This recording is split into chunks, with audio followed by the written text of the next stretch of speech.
मैंने देखा कि अपने चेयर में ऐसे लुढ़के हुए थे। मैंने कहा, अच्छा ये बताइए आप कितने बजे जगते हैं? उन्होंने कहा, देखिए विधानसभा चल रही है तो 10 बजे सो के उठता हूं। और मैंने कहा, वैसे? कहा 12 बजे। हमने कहा 12 बजे आप सो के उठेंगे तो तब तो आपको मर जाना चाहिए। तो फिर मैंने कहा, वे सोते कितने बजे हैं? कहा रात्रि को 2 बजे 3 बजे। तो मैंने कहा 2 बजे 3 बजे सोने का कोई समय होता है? हमारी दिनचर्या कहां खराब होती है? जब हम समय पे जगते नहीं, समय पे सोते नहीं। समय पे जगते नहीं, समय पे सोते नहीं। हमारे एक बहुत वरिष्ठ पदाधिकारी थे,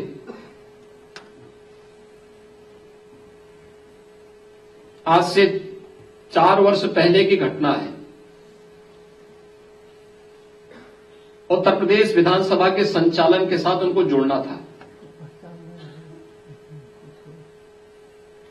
लेकिन उनका स्वास्थ्य अचानक ऐसा लगने लग गया कि वह अब तबीयत उनकी खराब हुई तब हुई।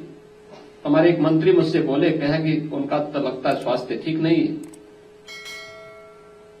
कैसे होगा? तो मैं अचानक सत्र के दौरान उनके चेंबर में गया। मैंने देखा कि अपने चेयर में ऐसे लुढ़के हुए थे। तो मैंने उनके सिर पे हल्के से वो किया, उनके आगे खुले, उन्होंने मुझे देखा तो खड़े होने का प्रयास कर रहे थे लेकिन खड़े नहीं हो पा रहे थे। तो मैंने कहा, आपका तबीयत खराब है? उन्होंने कहा, तबीयत कुछ खराब है। मैंने कहा, क्या सत्र विधानसभा का सत्र चल पाएगा? आप चला पाएंगे या हमें कोई वैकल्पिक व्यवस्था करनी है? उन्होंने कहा, मैं प्रयास तो करूंगा। लेकिन मैंने कहा, आपका स्वास्थ्य ठीक नहीं। मैं बैठ गया। मुझे देखे थोड़ा उनके सामने एक वाई, उनकी चेतना थोड़ा सा जागृत होती हुई मुझे दिखाई दी। मैं बैठा वहां पे। मैंने कहा, अच्छा ये बताइए आप कितने बजे जगते हैं? उन्होंने कहा, देखिए विधानसभा चल रही है तो 10 बजे सो के उठता हूं। और मैंने कहा, वैसे? कहा 12 बजे। हमने कहा 12 बजे आप सो के उठेंगे तो तब तो आपको मर जाना चाहिए। तो वो मुझे देखे। तो फिर मैंने कहा, वे सोते कितने बजे हैं? कहा रात्रि को 2 बजे 3 बजे। तो मैंने कहा 2 बजे 3 बजे सोने का कोई समय होता है?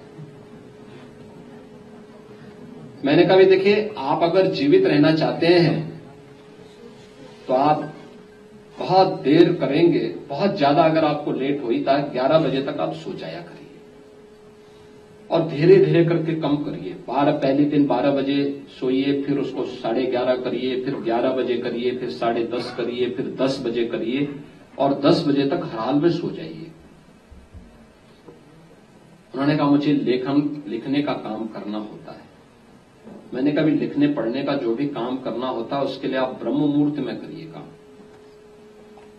सुबह रात को जल्दी सोइए और सुबह जल्दी जगिए।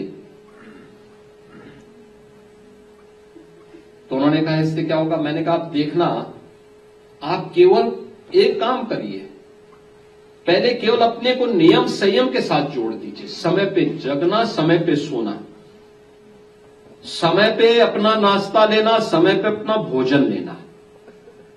अगर आप इतना कर लेंगे तो आप देखेंगे कि अगले 1 महीने के अंदर आपको कुछ अपने शरीर में एक चेतना दिखेगी।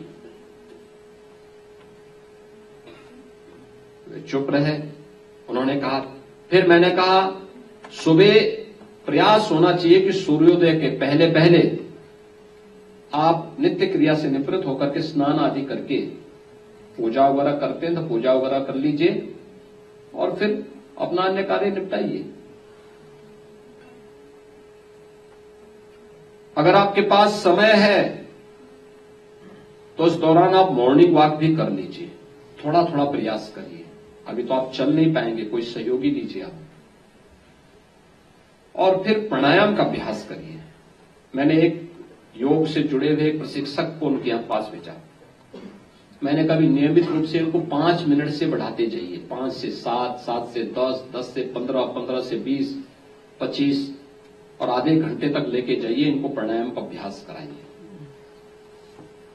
आप देखिए, जो 3 वर्ष पहले जो व्यक्ति एकदम मरणासन स्थिति में था, आज वो मेरे सामने चल करके आते हैं अपने पैरों से और स्वस्थ हैं, पूरी तरह स्वस्थ हैं। यद्यपि रात को 11, साढ़े 11 बजे के पहले अभी भी नहीं सोते, लेकिन मेरा मानना है कि अगर वो 10 बजे तक सो जाएं और सुबह 4, साढ़े 4, 5 बजे तक जग जाएं और अपनी क्रियाओं को नियमित कर लें, तो उनकी आयु अपने आप ही स्वस्थ हो जाएगी, वो अपने आप ही आरोग्यता को प्राप्त कर सकते हैं।